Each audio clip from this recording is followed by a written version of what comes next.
നമസ്കാരം. പറയൂ. ഡോക്ടർ, എന്റെ പേര് ഗീത ജോമോൻ. ഞാൻ പാലക്കാടാണ് താമസിക്കുന്നത്. ഓക്കെ. കറന്റ്ലി ഞാൻ +2 കഴിഞ്ഞ് 1 ഇയർ UK-ലായിരുന്നു. ഓക്കെ. അവിടെ എഞ്ചിനീയറിംഗ് പഠിച്ചുകൊണ്ടിരിക്കുകയായിരുന്നു. എനിക്ക് ആക്ച്വലി ഫിസിക്സ് ആണ് കുറച്ചുകൂടെ ഇൻട്രസ്റ്റ് ഉള്ളത്. അവിടെ ഞാൻ യൂണിവേഴ്സിറ്റിയിൽ അപ്ലൈ ചെയ്തിരുന്നു. എനിക്ക് യൂണിവേഴ്സിറ്റി ഓഫ് സൗത്ത് ആംപ്ടണിൽ നിന്നും പിന്നെ അബർദീനിൽ നിന്നും എനിക്ക് ഓഫർ ലെറ്ററും വന്നായിരുന്നു. ബട്ട് ഫീസ് ഭയങ്കര കൂടുതലായതുകൊണ്ട് പിന്നെ ഡ്രോപ്പ് ചെയ്തതാണ് ഓപ്ഷൻ. ഇവിടെ തന്നെ വന്ന് പഠിക്കാമെന്ന് വിചാരിച്ച് 1 ഇയർ എന്തായാലും അവിടെ പോയല്ലോ, എന്നാൽ അവിടെ ഒന്ന് ജസ്റ്റ് ഒന്ന് നിൽക്കാം, സ്റ്റേ ചെയ്യാമെന്ന്. അപ്പോഴത്തേനും ഇവിടുത്തെ അഡ്മിഷൻ ഒക്കെ കഴിഞ്ഞിരുന്നു. അപ്പൊ എവിടെ അങ്ങനെ ഉണ്ടായിരുന്നു? നോർത്ത് ആംപ്ടണിലൊക്കെ എപ്പോഴുണ്ടായിരുന്നു? ഞാൻ 2024-ല് ആണ് എന്റെ മെയിലാണ് ഞാൻ അങ്ങോട്ട് പോയത്, മെയ് 17-ന്.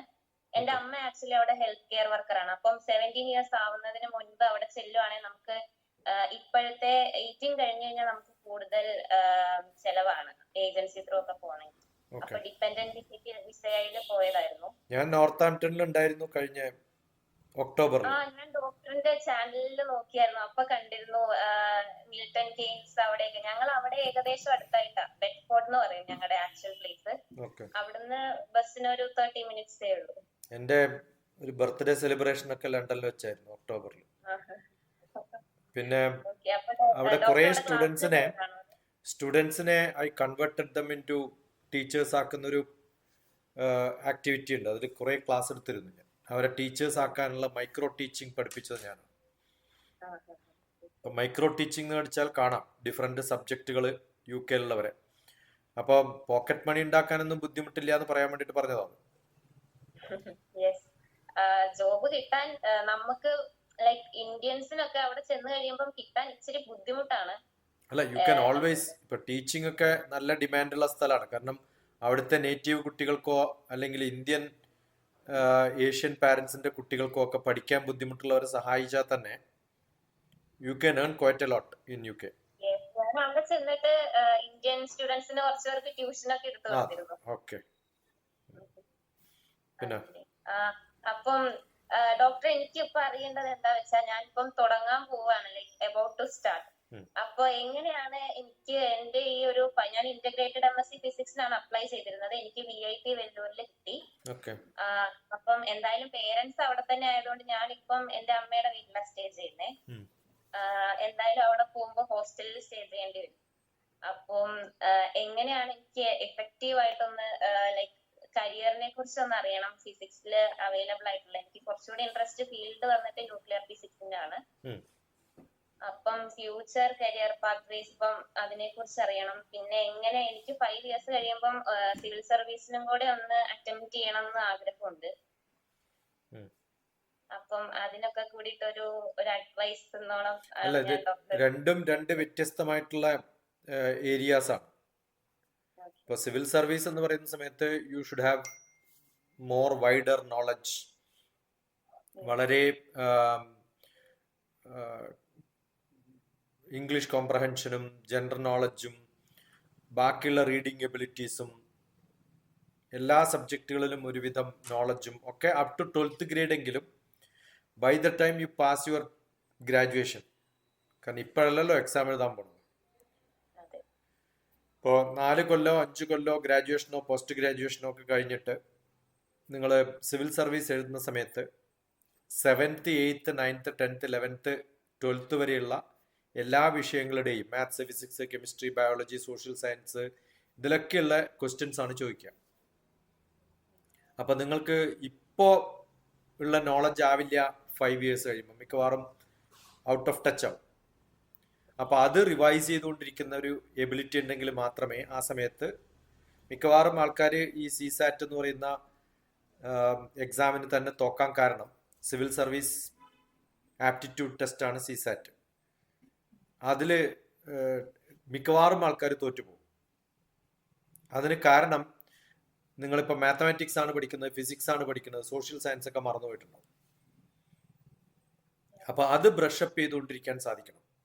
അപ്പം നമ്മുടെ കോൺസെൻട്രേഷൻ അതിലാവുമ്പോൾ, ഇപ്പം ന്യൂക്ലിയർ ഫിസിക്സ് ആണ് നിങ്ങളുടെ താല്പര്യം അല്ലെങ്കിൽ ജനറിക് ന്യൂക്ലിയർ ആണെന്ന് വിചാരിക്കും.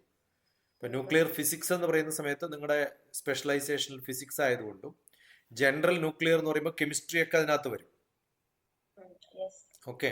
ഇപ്പോൾ അതിൻ്റെ കെമിക്കൽ റിയാക്ഷൻസിനെ കുറിച്ചും എൻറിച്ച്മെന്റ് പ്ലാന്റ് എങ്ങനെയാണ് വർക്ക് ചെയ്യണത്, വേസ്റ്റ് എങ്ങനെ, മെറ്റീരിയൽ എങ്ങനെ പ്രോസസ്സ് ചെയ്യാം, ഈ കോൺസെൻട്രേഷനും അട്രാക്ഷനും ഒക്കെ ആവുന്ന സമയത്ത് അതിൽ കുറച്ചുകൂടി വായിക്കണം. ഇത് ബാലൻസ് ചെയ്ത് കൊണ്ടുപോകാൻ പറ്റുകയാണെങ്കിൽ രണ്ടും നിങ്ങൾക്ക് അപ്രോച്ച് ചെയ്യാം.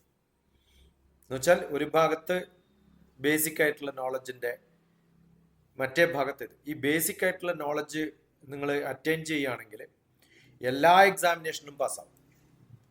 കാരണം ഏത് കഴിഞ്ഞാലും നിങ്ങൾ ഹയർ സ്റ്റഡീസ് ഇപ്പോൾ റിസർച്ചിന് പോകണമെങ്കിലും ഗേറ്റോ GREയോ IELTSോ ഒക്കെ എഴുതണമെന്ന് വിചാരിക്കാം.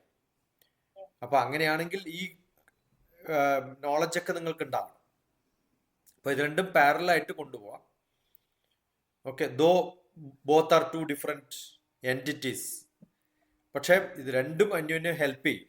അപ്പൊ നല്ലപോലെ ജനറൽ ആയിട്ടുള്ള റീഡിങ്ങുകളും ജനറൽ ആയിട്ടുള്ള, പക്ഷെ സിവിൽ സർവീസിന് കുറച്ചും കൂടി ജനറൽ ആയിട്ടുള്ള political scenario, Indian relationship with other Nations, bilateral relationship, ഇതൊക്കെയാണ് സാധാരണ ചോദിക്കുക. പിന്നെ main examination again you will require A paper.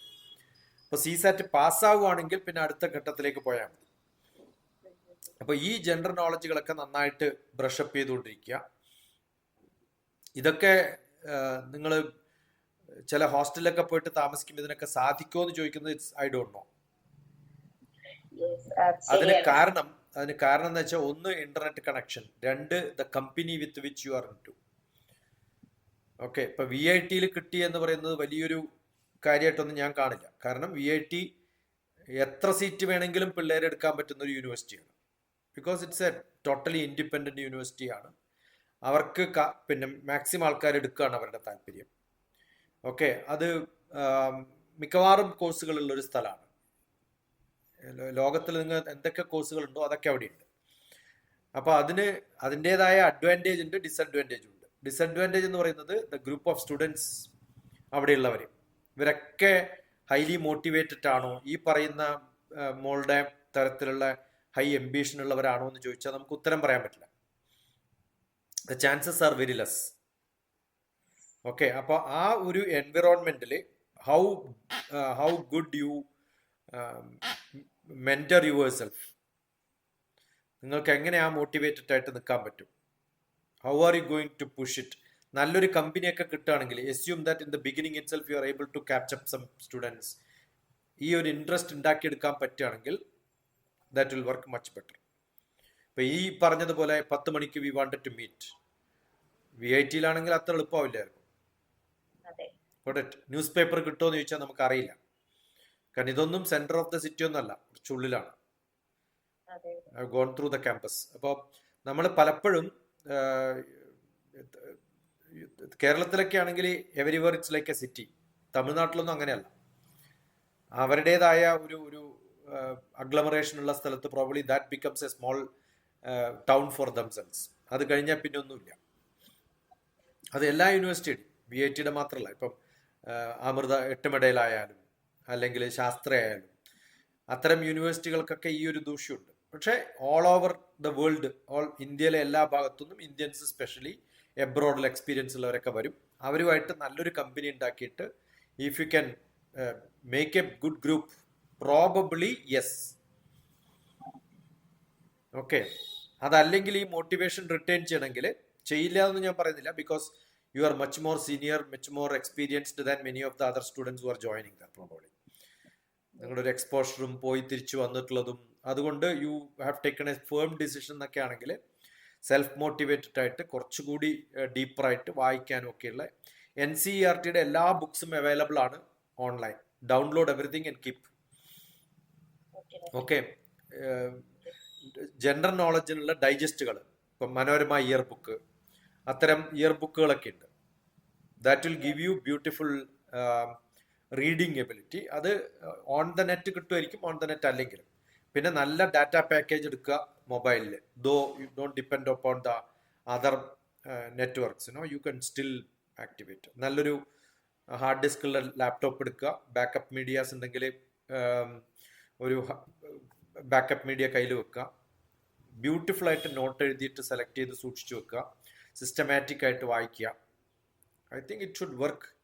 കാരണം you have another 4 to 5 years എന്ന് വിചാരിക്കുക. ഇനി PhDക്ക് പോവുകയാണെങ്കിൽ പ്രിഫറബിളി പോസ്റ്റ് ഗ്രാജുവേഷൻ UK ചെയ്യാണ് നല്ലത്. ബേസിക് റീസൺ ഈ PhDക്കൊക്കെ കിട്ടുന്നത് മെറിറ്റ് വെച്ചിട്ടോ സ്കോളർഷിപ്പോ ഒന്നുമല്ല, നിങ്ങളുടെ സ്കോളർലി പിന്നെ ആപ്റ്റിറ്റ്യൂഡ് ഒന്നുമല്ല. It's all contacts and connections. Especially UK എല്ലാ വെസ്റ്റേൺ രാജ്യത്തിലും കോണ്ടാക്ട്സും കണക്ഷൻസ് ആണ് നിങ്ങൾക്ക് ഒരു ടീച്ചർ ഒരു സ്റ്റുഡൻറ്റിനെ PhDക്ക് എടുക്കാനുള്ള കാരണം. അപ്പോൾ you should have attended some conferences. അതിനാണ് കോൺഫറൻസുകൾ. കോൺഫറൻസ് നോളജ് കിട്ടാനോ നിങ്ങളുടെ പ്രസന്റേഷൻ കാണിക്കാനോ സ്കില്ലിനോ വേണ്ടിയിട്ടോ അല്ല. Conference will give U contact with people. അപ്പം നമ്മളൊരു കോൺഫറൻസ് അറ്റൻഡ് ചെയ്യാൻ ഇന്ത്യയിലെ ഏത് ഭാഗത്തും എബ്രോഡിലെ കുറച്ച് ഡെലിഗേഷൻസ് ഒക്കെ വരുന്ന ഒരു കോൺഫറൻസ് ആണെന്ന് വിചാരിക്കാം. അത് അറ്റൻഡ് ചെയ്യാൻ വേണ്ടിയിട്ട് 20,000 rupees you will have to spend. Flight ഫെയറും അക്കോമഡേഷനും ബാക്കിയൊക്കെ ചിലപ്പോൾ യൂണിവേഴ്സിറ്റി തരുമായിരിക്കും. നിങ്ങൾ പോകുന്ന ഹോസ്റ്റ് തരുമായിരിക്കും, അല്ലെങ്കിൽ അതിനൊന്നും എക്സ്പെൻസ് ഉണ്ടാവില്ല. പക്ഷെ ഒരു 20-25,000 rupees നിങ്ങളൊരു കോൺഫറൻസിന് അറ്റൻഡ് ചെയ്യണമെങ്കിൽ ജനറലി കുട്ടികൾ വിചാരിക്കുക എന്തിനാ അവിടെ പോണത് 25,000. But the reason why you are going is പല സ്ഥലത്തുള്ള പ്രൊഫസർമാരും അവിടെ വരും. അവരുമായിട്ട് മീറ്റ് ചെയ്യാനും നിങ്ങളുടെ ഇൻട്രസ്റ്റിംഗ് ഏരിയ കണ്ടുപിടിച്ച് അവരുടെ പ്രസന്റേഷൻ കേട്ട് അവരെ അപ്രീഷിയേറ്റ് ചെയ്ത് അവരോട് കമ്മ്യൂണിക്കേറ്റ് ചെയ്യാൻ പറ്റി അവരുടെ ഒരു ഇൻട്രാക്ഷൻ കിട്ടിക്കഴിഞ്ഞാൽ probably that will end up in having A interaction with them in the future as A student. നാളെ PhDക്ക് അവരുടെ കൂടെ രജിസ്റ്റർ ചെയ്യാൻ പറ്റും. അവർ ഫെലോഷിപ്പ് തരും. അത് ഈ ചെലവാക്കുന്ന 25,000-ന്റെ 100 times ആയിരിക്കും, ചിലപ്പോൾ അല്ലെങ്കിൽ 10 times ആയിരിക്കും മിനിമം. ഓക്കെ, അപ്പോൾ അത്തരം ഓപ്പർച്യൂണിറ്റീസ് ഇന്ത്യയിൽ വളരെ കുറവാണ്. കാരണം വലിയ കോൺഫറൻസുകളൊന്നും നടക്കാറില്ല. അതിൽ ഇന്റർനാഷണൽ ഡെലിഗേഷൻ വരുന്നവരൊക്കെ വളരെ മിനിമം ആയിരിക്കും. ഹൈ എക്സ്പേർട്ട് ആയിട്ടുള്ളവരൊന്നും അങ്ങനെ വരില്ല. സ്പെഷ്യലൈസ്ഡ് ഫീൽഡിൽ വരണം. ഇപ്പം if I get an invitation for a conference ഞാൻ കഴിയുന്നതും ഒഴിവാക്കും. കാരണം because I am not going to gain anything there. മനസ്സിലായോ? അപ്പോൾ അത് വേസ്റ്റ് ഓഫ് ടൈം ആണെന്ന് വിശ്വസിക്കുന്ന ഒരാളാണ്. കാരണം there is nothing great happening in such places. ഇത് പേരിന് നടത്തുന്നതാണ്. സ്പെഷ്യലി പ്രൈവറ്റ് യൂണിവേഴ്സിറ്റികളൊക്കെ അവരുടെ റിസർച്ച് ഓറിയന്റേഷൻ എന്നൊക്കെ പറയുന്നത് ഗവൺമെന്റ് പിന്നെ കാറ്റഗറൈസ് ചെയ്തിട്ടുണ്ട്. ടീച്ചിങ് യൂണിവേഴ്സിറ്റി, റിസർച്ച് യൂണിവേഴ്സിറ്റി എന്നൊക്കെ പറഞ്ഞിട്ട് കാറ്റഗറൈസ് ചെയ്തിട്ടുണ്ട്. അവരൊന്നും എക്സാക്ട് റിസർച്ച് ഒന്നും ചെയ്യുന്നില്ല. എങ്ങനെയെങ്കിലും ഒരു പബ്ലിക്കേഷൻ കാണിച്ചു കൊടുത്താൽ ഈ ഒരു പ്രൊഫസർക്ക് അടുത്ത പ്രൊമോഷൻ കിട്ടുമോ നോക്കാൻ വേണ്ടിയിട്ട് അവർ ചെയ്യുന്ന ജിമിക്സ് അല്ലാതെ വലിയ ക്വാളിറ്റി റിസർച്ച്. കാരണം ക്വാളിറ്റി റിസർച്ച് ഉള്ള ഒരാൾ ഒരു ഇൻസ്റ്റിറ്റ്യൂട്ട് വിട്ടിട്ട് വേറെ ഇൻസ്റ്റിറ്റ്യൂട്ടിലേക്ക് പോവില്ല. കാരണം he would have established a laboratory, he should have established some students. അവർ PhDക്ക് സ്റ്റുഡൻസിന് എടുത്തിട്ടുണ്ടാവും. അപ്പോൾ ഇതൊന്നും ഇല്ലാത്തത് കൊണ്ട് ഇപ്പം 5 കൊല്ലം ഞാൻ ഒരു യൂണിവേഴ്സിറ്റിയിൽ വർക്ക് ചെയ്യുമ്പം പിന്നെ മോളെ ഒരു PhD സ്റ്റുഡൻ്റ് ആയിട്ട് എടുത്താൽ 5 years I have to commit to that university, right? അല്ലെങ്കിൽ ഞാൻ മൂവ് ചെയ്യുമ്പോൾ എൻ്റെ സ്റ്റുഡൻസും ഒക്കെ മൂവ് ചെയ്യണ്ടേ, ഞാൻ മൂവ് ചെയ്യണ്ട, എൻ്റെ ലാബോറട്ടറി മൂവ് ചെയ്യണ്ടേ. അപ്പോൾ ഇന്ത്യയിലൊക്കെ പലപ്പോഴും പ്രൈവറ്റ് യൂണിവേഴ്സിറ്റികളിൽ we have not seen professors sticking on one university for more than few years. കാരണം അവർക്ക് ചെറിയ പൈസ 1000 rupees എക്സ്ട്രാ കിട്ടിയാലും അവർ വേറെ യൂണിവേഴ്സിറ്റിക്ക് പോകും. അവർ ജമ്പ് ചെയ്ത് എങ്ങനെയെങ്കിലും വൈസ് ചാൻസലർ ആവണം എന്ന് അവരുടെ ആഗ്രഹം. ആ വൈസ് ചാൻസലർ ആവാന്നുള്ള അഡ്മിനിസ്ട്രേറ്റീവ് ആണ്. അഡ്മിനിസ്ട്രേറ്റീവ് പൊസിഷനിൽ പോകണമെന്ന് ഒരാൾ ആഗ്രഹിച്ചാൽ അതിന്റെ അർത്ഥം എന്താണ്? അയാൾക്ക് സബ്ജക്ട് ഇൻട്രസ്റ്റ് ഇല്ല എന്നല്ലേ. ഇപ്പൊ എനിക്ക് സബ്ജക്ട് ഇൻട്രസ്റ്റ് ഉണ്ടെങ്കിൽ ഞാൻ ആ സബ്ജക്റ്റിലല്ലേ പിന്നെ പഠിക്കേണ്ടത്. ഞാൻ അഡ്മിനിസ്ട്രേഷനിൽ പോയി കഴിഞ്ഞാൽ ആ സബ്ജക്റ്റ് ഒക്കെ പോയില്ലേ എൻ്റെ കയ്യിൽ നിന്ന്. അപ്പൊ ഇതൊക്കെ മനസ്സിലാക്കിയിട്ട് ഉള്ള ജെന്യൂൻ ആയിട്ടൊരു എക്സ്പേർട്സിനൊക്കെ നമ്മൾ കാണണമെങ്കിൽ ചിലപ്പം ഇപ്പം ലണ്ടനിലല്ല ഇംഗ്ലണ്ടിൽ കുറച്ച് ഉള്ളിലോട്ട് പോയി കഴിഞ്ഞാൽ യു സി ഓപ്പൺ യൂണിവേഴ്സിറ്റി എന്ന് പറഞ്ഞിട്ട് യൂണിവേഴ്സിറ്റി ഉണ്ട്. ഓപ്പൺ യൂണിവേഴ്സിറ്റിയിൽ ദർ ആർ ബിൽ എന്ന് പറഞ്ഞിട്ടൊരു പ്രൊഫസർ ഉണ്ട്. Is a stalwart in nuclear. Okay, അയാൾ എല്ലാ ഇന്ത്യയിലെ ന്യൂക്ലിയർ ഏജൻസി ആയാലും അമേരിക്കൻ ന്യൂക്ലിയർ ഏജൻസി ആയാലും അയാളുടെ സ്റ്റുഡൻസ് ഒക്കെ ഹൈ പൊസിഷനിലുള്ളവരായിരിക്കും. ഒരു ഓൾഡ് വെറ്ററൻ പ്രൊഫസറാണ്. അപ്പം അയാളെ നിങ്ങൾ കോണ്ടാക്റ്റിൽ എടുക്കാൻ പറ്റിയാൽ definitely you get A project, അല്ലെങ്കിൽ അയാളുടെ കീഴിൽ ആരെങ്കിലും ഒക്കെ ഉണ്ടാവും. അവർക്ക് അയാളുടെ ഓപ്പൺ യൂണിവേഴ്സിറ്റി എന്ന് പേര് കേൾക്കുമ്പോൾ നമ്മുടെ ഓപ്പൺ യൂണിവേഴ്സിറ്റി സ്റ്റൈലല്ല. The name is open but it's a regular university. അപ്പം അവിടെയുള്ള അയാളുടെ പ്രോജക്റ്റുകൾ കേംബ്രിഡ്ജും best universities in the world MIT class എടുക്കാൻ പോകും അയാൾ. So that means he has got a credibility. അങ്ങനെ ക്രെഡിബിലിറ്റി ഉള്ള പ്രൊഫസർമാരൊക്കെ ആയിട്ട് നിങ്ങൾക്ക് കോണ്ടാക്ട് ഉണ്ടാവണമെങ്കിൽ probably post graduation material science department അത്തരം ഡിപ്പാർട്ട്മെന്റുകളിലൊക്കെ UK ചെയ്യുകയാണ് നല്ലത്. യൂറോപ്പാണ് നിങ്ങളുടെ അസോസിയേഷൻ എങ്കിൽ, അമേരിക്കയാണ് അസോസിയേഷൻ എങ്കിൽ you will require 2 years post graduation. UK 1 year post ഗ്രാജുവേഷനേ വേണ്ടു. അപ്പോൾ ഇതൊക്കെ നോക്കിയിട്ട് decide which country you want to go. അതിന് എക്സ്ട്രാ കുറെ കോഴ്സുകളൊക്കെ ചെയ്ത് ആ കോഴ്സുകളൊക്കെ കൊടുക്കുന്ന യൂണിവേഴ്സിറ്റികളായിട്ടൊരു റിലേഷൻഷിപ്പ് ഒക്കെ ഉണ്ടാക്കി. അപ്പം നിങ്ങളുടെ ഫിസിക്സിൽ ചിലപ്പോൾ ന്യൂക്ലിയറിൽ ഒരു പേപ്പർ ഉണ്ടാവില്ല, അല്ലെങ്കിൽ മെറ്റീരിയൽ സയൻസിൽ ഒരു പേപ്പർ ഉണ്ടാവില്ല. പക്ഷെ നിങ്ങൾക്ക് അഡ്മിഷൻ എടുക്കാൻ പോകുന്നത് മെറ്റീരിയൽ സയൻസ് ആണെങ്കിൽ എസ്റ്റാബ്ലിഷ് ദാറ്റ് ഇൻട്രസ്റ്റ് നൗ. ആ ഇൻട്രസ്റ്റ് എങ്ങനെ ഉണ്ടാക്കുക? കുറേ ഓപ്പൺ കോഴ്സസ് ചെയ്യുക. ആ ഓപ്പൺ കോഴ്സ് ചെയ്യുന്ന സമയത്ത് you have established and then proved that you have interest in that subject. അപ്പൊ അവർ അഡ്മിഷൻ തരാൻ എളുപ്പമാവും. അവർ ഫെലോഷിപ്പ് തരും, സ്കോളർഷിപ്പ് തരും. ഇനി you are extraordinarily brilliant ആയിട്ട് കുറേ എക്സ്ട്രാ കോഴ്സുകളൊക്കെ ചെയ്ത് ഇവിടുത്തെ മാസ്റ്റേഴ്സും കയ്യിലുണ്ടായാൽ മതി. Probably you have got a good score in your competitive exams ഒക്കെ. ഇത്തരം എക്സാമുകൾ GRE, IELTS, ഗേറ്റ് എല്ലാത്തിലും ഉണ്ടെന്ന് വിചാരിക്കാം. They may expect from having a master's degree there and you have good contacts. The professor can decide I want this student, then directly PhD കൊടുക്കാം. ഇനി ഇതൊക്കെ ചെയ്തു കഴിഞ്ഞാലും പ്രോബബ്ലി നിങ്ങൾക്ക് കിട്ടാവുന്ന ജോബ് എന്ന് പറയുന്നത് ഒന്നിക്കൽ റിസർച്ച് ആയിരിക്കും, അല്ലെങ്കിൽ ഇൻഡസ്ട്രി ആയിരിക്കും. അപ്പോൾ ഇൻഡസ്ട്രി ആണ് നിങ്ങളുടെ ഇഷ്ടം, അക്കാഡമിക്സ് അല്ല, പ്രൊഫസർഷിപ്പ് അല്ല, എനിക്ക് ഇൻഡസ്ട്രിയിൽ വർക്ക് ചെയ്യാൻ, അതാണ് ഏറ്റവും നല്ലത്. കാരണം you get lot of practical experience. ഇൻഡസ്ട്രിയിൽ പോയിട്ടുള്ള ആൾക്ക് എപ്പോഴും അക്കാഡമിക്സിലേക്ക് എപ്പോൾ വേണമെങ്കിലും പോവാം. Once you are into academics, getting into industry becomes difficult. പിന്നെ എബ്രോഡിലൊക്കെ ഇൻഡസ്ട്രിയിൽ കിട്ടാതിരുന്നു കഴിഞ്ഞാൽ പ്രൊഫസർമാർക്ക് അവരവരുടേതായ പ്രോജക്റ്റുകൾ പുള്ളി ചെയ്യേണ്ടി വരും.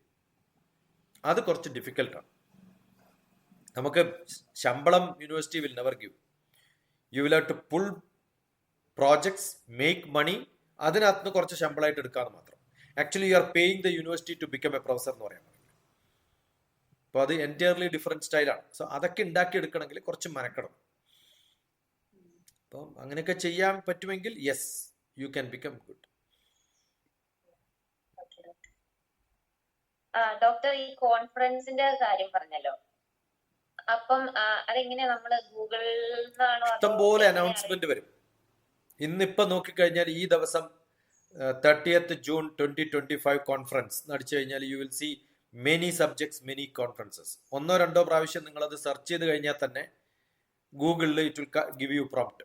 ഇന്നെടുത്ത് ഇന്ന യൂണിവേഴ്സിറ്റിയിൽ ഇന്ന്. എനിക്ക് എപ്പോഴും വന്നുകൊണ്ടേയിരിക്കും. Though I am not interested to attend, but I keep looking at which are the conferences, where it is happening, why it is happening, how it is happening. നിങ്ങൾക്ക് അറ്റൻഡ് ചെയ്യാൻ പറ്റിയില്ലെങ്കിലും രജിസ്റ്റർ ഇറ്റ് പ്രോബബ്ലി ഓൺലൈനായിട്ട്. അവരുടെ പ്രൊസീഡിങ്സോ അതൊക്കെ നിങ്ങൾക്ക് കിട്ടും. You know who are the people coming. Apply ചെയ്യുന്നൊന്നുമില്ല, പോണൊന്നുമില്ല, but get the information so that you know which are all the field. ഇന്ന് റിസർച്ച് നടക്കുന്ന ബെസ്റ്റ് ഫീൽഡ് ഏതൊക്കെയാണെന്ന് കണ്ടുപിടിക്കണമെങ്കിൽ ലുക്ക് അറ്റ് ദ കോൺഫറൻസസ്. കാരണം പബ്ലിക്കേഷനൊക്കെ വരുമ്പോൾ ഒരു റിവ്യൂഡ് ജേണലൊക്കെ ആണെങ്കിൽ ഒരു പേപ്പർ വരാൻ തന്നെ 2 വർഷമൊക്കെ എടുക്കും. നമ്മൾ സബ്മിറ്റ് ചെയ്ത് കഴിഞ്ഞാൽ അതിന് റിവ്യൂവിന് പോയി അത് കറക്റ്റ് ചെയ്ത് തിരിച്ചു വന്ന് നമ്മൾ എഡിറ്റ് ചെയ്ത്, പിന്നെ കുറേ പേഷ്യൻസ് ആവശ്യമുള്ള സംഭവമാണ് ഈ പബ്ലിക്കേഷൻസും റിസർച്ചും. അപ്പം ഞാൻ ഇപ്പോൾ ഒരു പബ്ലിക്കേഷൻ അയച്ചു കഴിഞ്ഞാൽ 2 കൊല്ലം കഴിയുമ്പോഴൊക്കെയാണ് ചിലപ്പോൾ പ്രിന്റ് ചെയ്തിട്ട് വരിക ജേണലിൽ. അപ്പം ജേണൽ നോക്കിയാൽ ഇന്നത്തെ ആക്റ്റീവ് റിസർച്ച് ഒന്നും അറിയണമെന്നില്ല. ഓക്കെ, അപ്പം ഞാൻ പബ്ലിക്കേഷൻ കൊടുക്കണമെങ്കിൽ ഞാൻ എന്ത് ചെയ്യേണ്ടി വരും? അതിൽ വർക്ക് ചെയ്യാൻ തുടങ്ങിയത് 2 കൊല്ലം മുമ്പായിരിക്കും. അപ്പോൾ എൻ്റെ പബ്ലിഷ് ചെയ്ത് വരുന്ന പേപ്പർ 4 കൊല്ലം മുമ്പ് ഞാൻ റിസർച്ച് തുടങ്ങിയൊരു പേപ്പറാണ് ഇപ്പോൾ വരിക. അപ്പോൾ അതിനേക്കാളും എളുപ്പമാണ് കോൺഫറൻസുകൾ. കോൺഫറൻസ് ആകുമ്പോൾ ഇമ്മീഡിയറ്റ്ലി കാണാൻ പറ്റും, അവിടെയുള്ള പ്രസന്റ് ചെയ്യുന്ന ആൾക്കാരെ കാണാം, അവരുടെ സ്പെഷ്യലൈസേഷൻ, അവർ ഏത് യൂണിവേഴ്സിറ്റിയിൽ നിന്നാണ് വരുന്നത്, അവരുടെ അഡ്രസ്സുകളൊക്കെ സൂക്ഷിച്ചു വെച്ച് കഴിഞ്ഞാൽ ഈ യൂണിവേഴ്സിറ്റിയിൽ ഇന്ന പ്രൊഫസർ ഉണ്ട്, ദാറ്റ് മീൻസ് ആ യൂണിവേഴ്സിറ്റിയിൽ ആ ഫീൽഡിൽ റിസർച്ച് നടക്കുന്നുണ്ടെന്ന് മനസ്സിലാക്കാൻ പറ്റും. അതാണ് ഏറ്റവും നല്ലത്. ഇപ്പൊ ബുക്കൊക്കെ എഴുതിയിട്ട് വരുമ്പോഴത്തേക്കും കാലം പിടിക്കും. By the time you see a book, the professor would have died or he must have left that university. പക്ഷേ കോൺഫറൻസ് ആകുമ്പോൾ you know it's happening presently. അതുകൊണ്ട് conference is the best tag for identifying which university, which subject, who are the people doing it. Doctor, അതുപോലെ mathematical skills കുറച്ചുകൂടെ develop ചെയ്യാൻ പറ്റിയ അതിനുള്ള വഴികളും like books ഒക്കെ എന്താണ്? ഏറ്റവും നല്ല ബുക്ക് ഞാൻ എപ്പോഴും പറയാറുള്ളത് എഞ്ചിനീയറിംഗ് മാത്തമാറ്റിക്സ്, എർവിൻ ക്രേസിക് ഓതറുടെ പേര്. ഞാൻ പണ്ട് പഠിപ്പിച്ചതാ. എപ്പോ 40 years back I taught that book. എഞ്ചിനീയറിംഗിന് പഠിപ്പിച്ച ബുക്കാണ്. ഞാൻ ബാംഗ്ലൂരിൽ പഠിപ്പിച്ചിട്ടുണ്ടായിരുന്നു. Engineering college, Visvesvaraya college of engineering, one of the top most engineering colleges, oldest engineering college എന്ന് പറയാം. അപ്പോൾ നമ്മൾ എഞ്ചിനീയറിംഗ് മാത്തമാറ്റിക്സ് പഠിപ്പിക്കുമ്പോൾ you will see applications of mathematics in engineering field. അത് നമുക്ക് വിഷ്വലൈസ് ചെയ്യാനും ഒക്കെ എളുപ്പമാണ്. അതുപോലെ എഞ്ചിനീയറിംഗ് ഫിസിക്സ്, എഞ്ചിനീയറിംഗ് കെമിസ്ട്രി, നിങ്ങൾ ഫിസിക്സിനും എഞ്ചിനീയറിംഗ് ഫിസിക്സിന്റെ എല്ലാത്തിലും engineering physics, engineering maths, engineering drawing, engineering chemistry, ഇത് വായിക്കുമ്പോൾ നമുക്ക് അതിന്റെ ബേസിക് അപ്ലിക്കേഷൻ, കാരണം അത് എഞ്ചിനീയേഴ്സ് എഴുതുന്ന ബുക്കാണ്, മാത്തമാറ്റീഷ്യൻസ് അല്ല. അപ്പോൾ how he looked at mathematics എന്നാണ് അവർ എഴുതുക. അതൊക്കെ don't look at any Indian authors. ഇവരൊക്കെ ആ എബ്രോഡുള്ള ബുക്ക് നോക്കിയിട്ട് അതിനെ കോപ്പി ചെയ്തിട്ട് ഇവിടെ പബ്ലിഷ് ചെയ്യാൻ കൊടുക്കുന്നതാണ്. ഓക്കെ, ഒറിജിനൽ വർക്ക് ചെയ്തിട്ടുള്ള ഒറിജിനൽ ഇംഗ്ലീഷ്, അതും PDF ഡൗൺലോഡബിൾ ഫ്രീ ആയിരിക്കും. Don't purchase it, it's freely available. ഇപ്പം ആദ്യം സെർച്ച് ചെയ്യുമ്പോൾ ആമസോണിൽ കാണുമായിരിക്കും, but don't have to, still search, you will get a PDF. എന്നിട്ട് അത് വായിക്കുക, അത് വിഷ്വലൈസ് ചെയ്യുക. സി ഫിസിക്സിലൊക്കെ ഇഫ് യു കനോട്ട് വിഷ്വലൈസ്, ഇപ്പം ഇയാൾക്ക് ഇഷ്ടം, ഇപ്പൊ ഇന്നലെ അങ്ങാണ്ട് എന്റെ സ്റ്റുഡന്റ് അനൂഷ ഇട്ടിട്ടുള്ള ഒരു അനിമേറ്റഡ് വീഡിയോ ഉണ്ട്, കണ്ടിട്ടുണ്ടോന്ന് അറിയില്ല. You should look at it. അപ്പൊ അത് ഇട്ട ഉടനെ തന്നെ ഞാൻ സംസാരിച്ചിട്ട് ഞാൻ പറഞ്ഞു അതിനകത്ത് ചെറിയ കാര്യങ്ങളൊക്കെ കുറച്ച് കൺഫ്യൂഷൻ ഉണ്ടാക്കുന്നുണ്ട്. ഫിഷനും ഫ്യൂഷനും ഉണ്ട്. അത് കൃത്യമായിട്ട് മനസ്സിലാക്കിയിട്ടില്ലെങ്കിൽ പ്രോബബ്ലി നമ്മൾ ഇപ്പം ന്യൂക്ലിയർ എന്ന് പറയുന്നത് 2 തരത്തിലാണ്. ഒന്നുള്ളത് ബോംബിട്ട സമയത്ത് ഹിരോഷിമയിലിട്ട ബോംബ് ഏത് ബോംബാ? ന്യൂക്ലിയർ ബോംബാണ്. അത് ഏത് കാറ്റഗറിപ്പെട്ട ന്യൂക്ലിയർ ആണെന്നാണ് ക്വസ്റ്റ്യൻ. ഫിഷൻ ആണോ ഫ്യൂഷൻ ആണോ? ഒന്ന് അത് ഹൈഡ്രജൻ ആണ് അതിനകത്ത് ഉപയോഗിച്ചത്, അല്ല എൻറിച്ച്മെന്റ് ചെയ്തിട്ടുള്ള യുറേനിയം ആണോ? ഈ അറിവുണ്ടാവാനുള്ള ആഗ്രഹം നമുക്കുണ്ടാവും. ഇപ്പൊ സാധാരണ ഒരാൾക്ക് ആവശ്യമില്ല, but your interest is in physics, learn about all that. അതിന്റെ റിസർച്ച് എവിടെയാണ് നടന്നത്? ഓക്കെ, ഇപ്പൊ ലോകത്തിലെ ഏറ്റവും നല്ല ഫിസിക്സ് സെന്റർ എവിടെയാണ്? ഇപ്പൊ ഫിസിക്സ് ആണ് ഇഷ്ടം എന്ന് പറയുമ്പോൾ ഇപ്പൊ ന്യൂക്ലിയർ ആണ്, അല്ലെങ്കിൽ അത്തരം ബേസിക് റിസർച്ച് ആണ്. അങ്ങനെയാണെങ്കിൽ ഫിസിക്സിൽ എയിൻസ്റ്റീനും ഒക്കെ പഠിച്ചിട്ടുള്ള സ്ഥലം എവിടെയാണ്?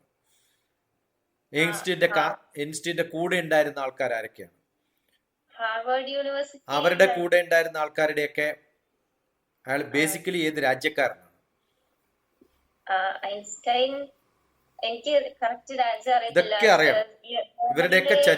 ഇവരുടെയൊക്കെ ചരിത്രം പഠിക്കുമ്പോൾ നമുക്ക് അവരുടെ പേരിലുള്ള യൂണിവേഴ്സിറ്റികൾ എവിടെയൊക്കെയാണ് ഉള്ളത്. ഐൻസ്റ്റീൻ വളരെ പ്രസിദ്ധനായിട്ടുള്ള വ്യക്തിയാണ്. എന്തുകൊണ്ട് അദ്ദേഹത്തിന്റെ ഒറിജിനൽ നേറ്റീവ് പ്ലേസിൽ അദ്ദേഹത്തിന്റെ പേരിൽ ഒരു യൂണിവേഴ്സിറ്റി ഇല്ല? ഇത് പൊളിറ്റിക്സും ഉണ്ട് എപ്പോഴും. Okay, because he migrated to different country. ആ രാജ്യത്തും അയാൾക്ക് പ്രാധാന്യമില്ല, because he is not that native. Okay, അദ്ദേഹത്തിന്റെ രാജ്യത്തും ഇല്ല, ബിക്കോസ് ഹി മൈഗ്രേറ്റഡ്. പക്ഷെ അതേ സമയത്ത് ലോകത്തിലെ ഏറ്റവും നല്ല, അതാണ് തുടങ്ങിയത് ഞാൻ, ലോകത്തിലെ ഏറ്റവും നല്ല ഫിസിക്സ് സെന്റർ എന്ന് പറയുന്നത് മാക്സ് പ്ലാങ്ക് ആണ്. മാക്സ് പ്ലാങ്കിന് ജർമ്മനിയിൽ ഇഷ്ടംപോലെ യൂണിവേഴ്സിറ്റികളുണ്ട്. ഒന്നല്ല, മൾട്ടിപ്പിൾ സെന്റേഴ്സ് ഉണ്ട്. ആ മാക്സ് പ്ലാങ്കിൽ പഠിച്ചിട്ടുള്ള 38 പേർക്ക്, എനിക്ക് തോന്നുന്നു 38-39 പേർക്ക് നോബൽ സമ്മാനം കിട്ടിയിട്ടുണ്ട്. അങ്ങനെ ലോകത്തൊരു സെന്ററും ഇല്ല. ഇപ്പൊ നമ്മള് ഒരു എംബിഷൻ വെക്കുമ്പോൾ അറ്റ്ലീസ്റ്റ് അവിടെ കാണണം, അവിടെ പോകണം എന്നൊക്കെ ഒരു ആഗ്രഹങ്ങളും ഉണ്ടാവും. മനസ്സിലായോ? അപ്പൊ അങ്ങനെയാണ് നമ്മുടെ ഇൻട്രസ്റ്റ് പറയും. ഇപ്പൊ നമ്മളിപ്പോ ഫിലിമിൽ എനിക്ക് ഇൻട്രസ്റ്റ് ഉണ്ടെന്ന് പറഞ്ഞാൽ I must go and see Ramoji film city കാണാൻ പറ്റണം. ഞാൻ അവിടെ പോയി താമസിച്ചിട്ടുണ്ട്, രാമോജി ഫിലിം സിറ്റിയിൽ. ഓക്കെ, അപ്പൊ നമ്മളവിടെ താമസിക്കുമ്പോൾ നമുക്ക് കിട്ടുന്ന ഒരു ഫീലും, that is something which we have to get right. ഇപ്പൊ നമ്മൾ എബ്രോഡ് പോകുന്ന സമയത്ത് പിക്നിക് സെന്ററിനെക്കാളും കൂടുതൽ യൂണിവേഴ്സിറ്റികൾ കാണുക, അവിടുത്തെ ലൈബ്രറി പോവാം. That's what I do. അപ്പൊ നമുക്ക് അത് കിട്ടുന്നൊരു ഫീലിംഗ് ഉണ്ട്. ഇപ്പൊ കൽക്കട്ടയിൽ പോയി കഴിഞ്ഞാൽ പഴയ ആർക്കൈവൽസ് കാണുക, ഏറ്റവും ബിഗ്ഗസ്റ്റ് ലൈബ്രറി, ഓൾഡസ്റ്റ് ലൈബ്രറി പോവുക, അവിടെ സമയം സ്പെൻഡ് ചെയ്യുക, അവിടുത്തെ ലൈബ്രറിയോട് സംസാരിച്ചിട്ട് ഓപ്പൺ ചെയ്യാത്ത സ്ഥലങ്ങളൊക്കെ ഓപ്പൺ ചെയ്യിപ്പിച്ച് അവിടെയുള്ള പഴയ പേപ്പറുകളൊക്കെ നോക്കി. I do all this. നമ്മുടെ പഠനം എന്ന് പറയുന്നത് അത്തരം ഇൻട്രസ്റ്റുകൾ ഉണ്ടാവും. ഇപ്പോൾ ഫിസിക്കൽ റിസർച്ച് ലാബോറട്ടറി ഇന്ത്യയിലേത്, okay, NPL, national physical laboratory, ഞാൻ അവിടെയൊക്കെ ക്ലാസ് എടുത്തിട്ടുണ്ട്. NPL സയന്റിസ്റ്റുകൾക്കൊക്കെ ഞാൻ ക്ലാസ് എടുത്തിട്ടുണ്ട്. അപ്പൊ ഇതൊക്കെ എന്തിനു വേണ്ടി വെച്ചാൽ we get a credit. No, yes, I am able to tell you. ഇപ്പൊ ഞാൻ ഇത് ആരോടും പറയാത്തായിരിക്കും ചിലപ്പോൾ ഇതുവരെ. ഫിസിക്സിൽ ഇൻട്രസ്റ്റഡ് എന്ന ഒരാൾ വരുമ്പോൾ I keep saying no, I remember my days where I was very much interested in going to such places, talking to such scientists, interacting with them, learning from them. അതൊക്കെ ഒരു ക്രെഡിറ്റ് ആണ്. You should take it. അത്തരം ആഗ്രഹങ്ങൾ ഈ കോൺഫറൻസുകൾക്കൊക്കെ പോകുമ്പോൾ അതാണ് ഗുണം. ഒരു പ്രൊഫസറെ കണ്ടാൽ എന്താ ചോദിക്കേണ്ടതെന്ന് അറിയില്ല പലർക്കും. അപ്പൊ നമ്മൾ അവരോട് പറയണം, I wanted to visit your centre, when can I come there. അങ്ങനെയൊക്കെയാണ് നമ്മൾ. ഇപ്പോൾ അഹമ്മദാബാദിൽ PR ഫിസിക്കൽ റിസർച്ച് ലാബോറട്ടറി, എനിക്ക് ഓർമ്മയുണ്ട്. ഞാനവിടെ അഹമ്മദാബാദിൽ ജോലി ചെയ്യുന്ന സമയത്ത് കൊച്ചിൻ യൂണിവേഴ്സിറ്റിയിലെ സ്റ്റുഡൻസിനോട് I ask them, you can come, I will arrange, you can see the place. അവരെ PRLന്റെ ഗസ്റ്റ് ഹൗസിലാണ് അവരെ താമസിപ്പിച്ചതൊക്കെ. അപ്പൊ നമുക്ക് ആ ഒരു ഇന്ററാക്ഷനും നമ്മൾ എത്രത്തോളം മനക്കെടുന്നുണ്ടെന്നനുസരിച്ചിട്ടാണ് നമുക്ക് കൊളാബറേറ്റ് ചെയ്യാനും നെറ്റ്വർക്ക് ഉണ്ടാക്കാനൊക്കെ പറ്റുക. So don't miss that opportunity. അത് ഉണ്ടാക്കിയെടുത്താൽ yes, you will be able to connect to people, you will be talk to people. അതൊക്കെ സാധിക്കും, വലിയ ബുദ്ധിമുട്ടൊന്നുമില്ല. The world is very small today. അല്ലെങ്കിൽ ഇപ്പം മോള് പറഞ്ഞ നോർത്ത് ആംപ്ടണിൽ ഞാൻ പോയി എന്ന് പടപെടാന്ന് എനിക്ക് പറയാൻ പറ്റും. മിൽട്ടൺ കീസിലാണ് ഓപ്പൺ യൂണിവേഴ്സിറ്റി. ഞാൻ അവിടെ പോയിട്ടുണ്ട്. അവിടെ മിൽട്ടൺ കീൻസിൽ ഇതേപോലെ എഞ്ചിനീയറിംഗിന്റെ ഒക്കെ വർക്ക്ഷോപ്സ് ഒക്കെ നടക്കാറുണ്ട്. വണ്ടർഫുൾ. അതിന് പോവാൻ മാത്രമുള്ള ടൈം കിട്ടിയില്ല. ലൈക്ക് എനിക്ക് ക്ലാസ് തുടങ്ങിയായിരുന്നു ഓൾറെഡി. ഞാൻ അവിടുത്തെ ലൈബ്രറീസ് ഒക്കെ വിസിറ്റ് ചെയ്യുമായിരുന്നു. പിന്നെ എടുക്കാൻ പറ്റുന്ന എല്ലാ മെറ്റീരിയൽസും വായിച്ചൊക്കെ നോക്കിയിട്ടുണ്ടായിരുന്നു.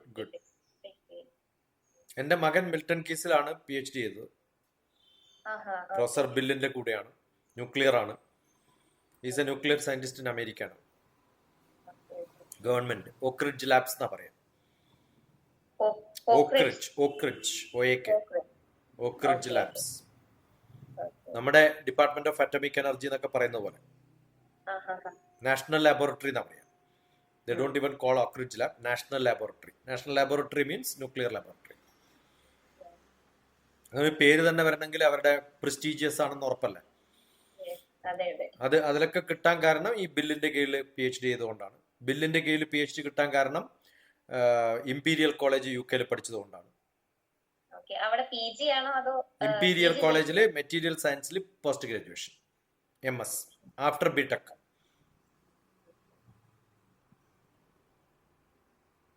ഇപ്പൊ എപ്പോഴും BTech ആണ് മാസ്റ്റേഴ്സിനെക്കാളും കുറച്ചും കൂടി നല്ലത്. കാരണം BTech is little more professional and you see the laboratory, your orientation will change. Orientation change ചെയ്യുന്നത് നിങ്ങളുടെ ഇഷ്ടം കൊണ്ടാണ്. കാരണം ഈ മാസ്റ്റേഴ്സ് പഠിപ്പിക്കുന്നവരൊക്കെ BSc കഴിഞ്ഞു, MSc കഴിഞ്ഞു, PhD കഴിഞ്ഞു, ടീച്ചറായി. They have not seen in industry. എഞ്ചിനീയറിംഗുകാരും അത് കണ്ടിട്ടില്ല. പക്ഷെ അറ്റ്ലീസ്റ്റ് ഒരു പ്രാവശ്യം വിസിറ്റ് ചെയ്യുകയും ചെയ്യണം. ഇപ്പം ഞാൻ ഇവിടെ വേൾഡ് ക്ലാസ് എഞ്ചിനീയറിംഗ് എൻ്റെ ബന്ധമുള്ള സബ്ജക്റ്റ് ഒന്നുമല്ല. വേൾഡ് ക്ലാസ് മാനുഫാക്ചറിങ് അങ്ങനെ ഒരു 10 ദിവസത്തെ കോഴ്സ് കാണുമ്പോൾ ഞാൻ അവിടെ പോയി ജോയിൻ ചെയ്ത് അവരുടെ കൂടെ ഇൻഡസ്ട്രി വിസിറ്റ് ചെയ്ത് മിഷൻ ടൂളുകൾ എങ്ങനെ ഉണ്ടാക്കും, ലേത്ത് എങ്ങനെ ചെയ്യാം, ഓക്കെ, ഇതൊക്കെ നമ്മൾ പഠിക്കും. I wet myself to learn. IP world class manufacturing doctor TPS നടിച്ചാൽ കാണാം ഞാൻ ഇൻഡസ്ട്രിയിൽ പോകുന്നത്. വേൾഡ് ക്ലാസ് മാനുഫാക്ചറിങ് അതിൽ കുറേ കാലം മുമ്പ്, ഇപ്പോൾ 10 വർഷം മുമ്പ്, not that I am a young student, 10 വർഷം മുമ്പ് എന്ന് പറഞ്ഞാൽ ഐ എം എ പ്രൊഫസർ. ആ പ്രൊഫസർ ആയിരുന്ന കാലത്ത് I went and then attended such programmes. As a professor in a university, അതോടെ മാനേജ്മെന്റ് സബ്ജക്റ്റിന്റെ പ്രൊഫസർ ആയിരുന്നു. അപ്പൊ മാനേജ്മെന്റ് ആണെങ്കിലും I was interested in knowing how manufacturing happens. അപ്പോഴല്ലേ എനിക്ക് പഠിപ്പിക്കുമ്പോൾ അതിനൊരു ഇൻപുട്ട് കിട്ടുള്ളൂ. അതൊക്കെ റെക്കോർഡ് ചെയ്തിട്ട് ഞാൻ വീഡിയോ ആക്കിയിട്ട് ഇടാറുണ്ട്. Rarely they generally don't allow, but I have done all that. ഞാനും ഞാനും ഇതേപോലെ ഫിസിക്സിന് വേണ്ടിയിട്ടാണ് ആക്ച്വലി നോക്കിയത് അവിടുത്തെ യൂണിവേഴ്സിറ്റിയിൽ. ബട്ട് അവിടെ ഫിസിക്സ് ഇല്ല, അപ്ലൈഡ് സയൻസ് എന്ന് പറയുന്നത്. അതാണ് ശരിക്കും നല്ലത്. അപ്ലൈഡ് സയൻസ് ആണ് ഫിസിക്സ്. കാരണം ഫിസിക്സ് എന്ന് പറയുന്ന ഒരു ബ്രാഞ്ച് പോണമെന്നില്ലല്ലോ. കെമിസ്ട്രിയും ഫിസിക്സും മാത്സും ഒക്കെ മിക്സ്ഡ് ആണ് അപ്ലൈഡ് സയൻസ്. പിന്നെ വിചാരിച്ചു എഞ്ചിനീയറിംഗ് എടുക്കാം, അതാവുമ്പോൾ കുറച്ചുകൂടെ അപ്ലൈഡ് ലെവലാണല്ലോ. അപ്പം 1 ഇയർ എക്സ്പോഷറും ഇച്ചിരി നമുക്ക് കിട്ടുമല്ലോ. ഇവിടെ എഞ്ചിനീയറിംഗ് എടുക്കുന്നതിനേക്കാൾ കുറച്ച് നല്ല ബെറ്റർ ആയിരിക്കും. അവിടെ ഒരു ഇയർ പഠിച്ചതുകൊണ്ട് പോയത് പോട്ടെ, പോയ കഥ ഇനിയിപ്പോ പറഞ്ഞിട്ട് കാര്യമില്ല. അതെ അതെ, എഞ്ചിനീയറിംഗ് ആണ് നല്ലത്. പക്ഷെ അതൊക്കെ പോട്ടെ. ഇനിയുമുള്ള സമയം ഇപ്പൊ കുറെ ഇന്റർനാഷണൽ ഓപ്പൺ ഓൺലൈൻ കോഴ്സസ് ചെയ്യാം. അതൊരു 100 എണ്ണെങ്കിലും ഒരു വർഷം ചെയ്യണം. Every week few. ഇന്നലെ ഞാൻ 9ാം ക്ലാസ്സിലെ ഒരു കുട്ടിയായിട്ട് ഡിസ്കസ് ചെയ്യായിരുന്നു. 9th ക്ലാസ്സിൽ ഇവിടെ ഹൈദരാബാദിലാണ്. ഓക്കെ, എൻ്റെ വീഡിയോയിൽ ഞാൻ ഓപ്പൺ കോഴ്സ് ചെയ്യണമെന്ന് അറിഞ്ഞിട്ട് പറഞ്ഞത് കേട്ടിട്ട് she already joined for 2 online courses. അത് കഴിഞ്ഞിട്ടാണ് എന്നോട് സംസാരിക്കുന്നത്. അപ്പൊ നമ്മൾ കേട്ടിട്ട് കാര്യമില്ല. ഞാൻ എല്ലായിടത്തും പറയുന്നതാണ്, എൻ്റെ വീഡിയോ കണ്ട എല്ലാവർക്കും ഇത് മനസ്സിലാവും. പക്ഷെ ആരും ചെയ്യാൻ മുന്നോട്ട് പോകാറില്ല. It's all free, so you can just do it. ഞാൻ MOOCന്റെ വെബ്സൈറ്റിൽ കയറിയായിരുന്നു. പക്ഷെ ആ ടൈമിൽ എനിക്ക് ഫിസിക്സിന്റെ ഒന്നും കാണാൻ പറ്റില്ല. ലൈക്ക് അപ്പൊ ഞാൻ യൂട്യൂബില് സാർ പറഞ്ഞ പോലെ, ഡോക്ടർ പറഞ്ഞ പോലെ വോൾട്ടർ ലെവിന്റെ ക്ലാസ്, അതുപോലെ MIT-യുടെ കോഴ്സ് ആയിട്ടുണ്ടല്ലോ. അല്ല, ജസ്റ്റ് ലുക്ക് അറ്റ് ഇപ്പൊ നിങ്ങൾക്ക് nuclear online open MOOC MOOC free online course എന്ന് പറഞ്ഞിട്ട് അടിച്ചു കഴിഞ്ഞാൽ I am 100% sure thousands will come. ഓക്കെ, അതിൽ കുറച്ച് നോക്കിയിട്ട് കാര്യമില്ല. ഒട്ടനെ രജിസ്റ്റർ ചെയ്യുക, ജോയിൻ ചെയ്യുക, പഠിക്കുക. അത് റിലേറ്റഡ് ആണോ അൺറിലേറ്റഡ് ആണോ എന്ന് നോക്കണ്ട. അത് ഏത് സംഭവമായാലും, cooking, doctor TPS, appreciate culture, appreciate dance, look at it, join സംഭവം. നിങ്ങൾക്ക് എന്താണോ ഇഷ്ടം അതിൽ.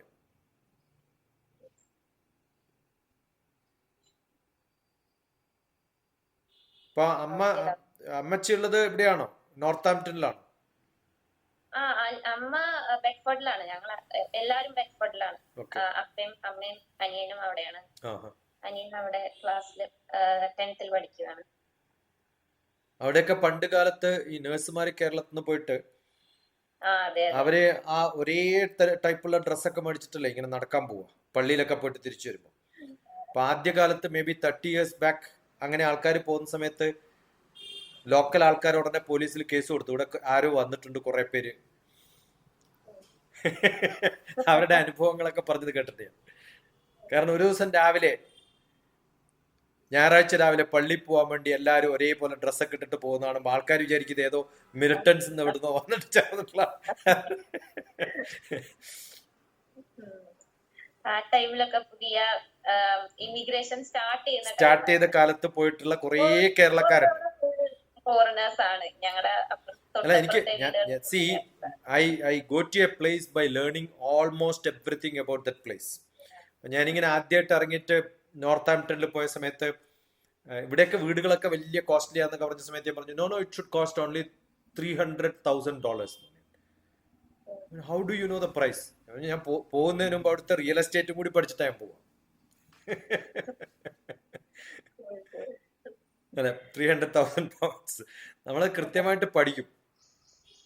So you should have sufficient knowledge, do some homework, get into the world. അങ്ങനെ നമുക്ക് ചെയ്യാൻ പറ്റുന്ന ഒരു ലോകത്താണ് നമ്മളിപ്പോ ജീവിക്കണം. ചെയ്യണം. ഇപ്പൊ എപ്പോഴാ പിന്നെ VIT-യിലേക്ക് പോണ്ടത്? another 2 months? അല്ല, എനിക്ക് ഈ സൺഡേ പോണം. Okay, all the best. ഞാൻ തിരുവണ്ണാമലൈ പോകുന്ന സമയത്ത് VIT വഴി പോയിട്ടുണ്ട്. VIT-യുടെ ഇല്ല, ഞാൻ പോയിട്ടില്ല. No, I know somebody who was working in the same university where I was working earlier, KLH-ലൊക്കെ. ഞാൻ ക്യാമ്പസിൽ പോയിട്ടേ ഉള്ളൂ. പിന്നെ അവിടെ ഒരു ആശ്രമവും വലിയൊരു ഫുൾ ഗോൾഡ് ഉള്ള ഒരു സ്റ്റാച്യു ഉള്ള ഒരു ടെമ്പിൾ ഉണ്ട് അവിടെ, VIT-യുടെ അടുത്താണ്. So somebody wanted to visit that place, so I went along with them. അങ്ങനെ പോയ സമയത്ത് VIT also I have visited. I have never been in VIT. Inside class റൂംസിലൊന്നും പോയിട്ടില്ല. Campus I have seen. I have got lot of students. എപ്പോൾ വേണമെങ്കിലും എനിക്ക് പോവാം. I have my students who are എൻ്റെ കൊളീഗ്സ് ആയിട്ടുള്ളവരും. ചില യൂണിവേഴ്സിറ്റികളിലൊക്കെ നമ്മൾ വർക്ക് ചെയ്യുമ്പോൾ അവർ അടുത്തത് അങ്ങോട്ട് ചാടും, അവിടെ നിന്ന് ഇങ്ങോട്ട് ചാടും. അപ്പം ദർ ആർ സെർച്ച് ചെയ്ത് കഴിഞ്ഞാൽ ഇഷ്ടംപോലെ ആൾക്കാരുണ്ടാവും. Good enough. Yeah, good enough. ഇത് Thank you. It was very nice. ഇത് പബ്ലിഷ് ചെയ്യാലോ അല്ലേ മോള്? publish ചെയ്തോളൂ, കുഴപ്പമില്ല. Okay. ഇപ്പൊ കാണാം. Thank you, doctor. Doctor, പിന്നെ ഒരു ഡൗട്ടും കൂടെ, ലൈക് ഇൻ കേസ് ഫ്യൂച്ചറിൽ എന്തെങ്കിലും ഡൗട്ട്സോ അങ്ങനെയൊക്കെ വന്നു കഴിഞ്ഞാൽ എപ്പോ വേണമെങ്കിലും send A WhatsApp message. The way you have approached me now. ഞാൻ ഇപ്പൊ ചോദിച്ചിട്ട് പോലും ഇല്ലല്ലോ എവിടുന്ന എന്നെ കിട്ടിയത്, എങ്ങനെയാ കണ്ടതെന്നു. എനിക്കറിയാം. It is all online. യൂട്യൂബിൽ നിന്നോ അല്ലെങ്കിൽ ആരെങ്കിലും പ്രിഫർ ചെയ്തിട്ട്. അമ്മയാണ്. എല്ലാ കുട്ടികൾക്കും അമ്മയാണ് നോക്കി കാണിച്ചു കൊടുക്കാറുള്ളത്. So I got great salute for all the mothers എന്ന് പറഞ്ഞാൽ. കാരണം അവർക്കാണ് വേവലാതി മക്കൾ എന്താവും, എവിടെ എത്തുന്നൊക്കെ. അതെ, ഏറ്റവും കൂടുതൽ ടെൻഷൻ അമ്മയായിരുന്നു. ആയിരിക്കും. അപ്പൊ അമ്മ ഇടയ്ക്കിടയ്ക്ക് അമ്മയ്ക്ക് ഫ്രീ ടൈം കിട്ടുമ്പോഴൊക്കെ ഇതേപോലെ യൂട്യൂബിലും അങ്ങനെ കോണ്ടാക്ട് ചെയ്യാൻ പറ്റിയ ആരെങ്കിലും ഉണ്ടോ എന്നൊക്കെ ഫിസിക്സിനെ കുറിച്ച് തന്നെ നോക്കിക്കൊണ്ടിരുന്നു. അപ്പം ഞാനും ബേസിക്കലി മാത്തമാറ്റീഷ്യൻ ആണെങ്കിലും my interest is always physics. കാരണം physics is how you can visualise mathematics എന്ന് ഞാൻ പറയാം. ഓക്കെ, അത് കൃത്യമായിട്ട് അറിഞ്ഞു കഴിഞ്ഞാൽ it becomes easier. Basic principle പോലും എല്ലാ സംഭവത്തിൻ്റെയും. നമ്മുടെ ചെറിയൊരു സ്റ്റാൻഡ് എടുത്താൽ പോലും ആ സ്റ്റാൻഡിന് നിൽക്കണമെങ്കിൽ 3 ലെഗ് വേണം. ട്രൈപോഡ് ആണ് നമ്മൾ ഉപയോഗിക്കുക. It's all physics.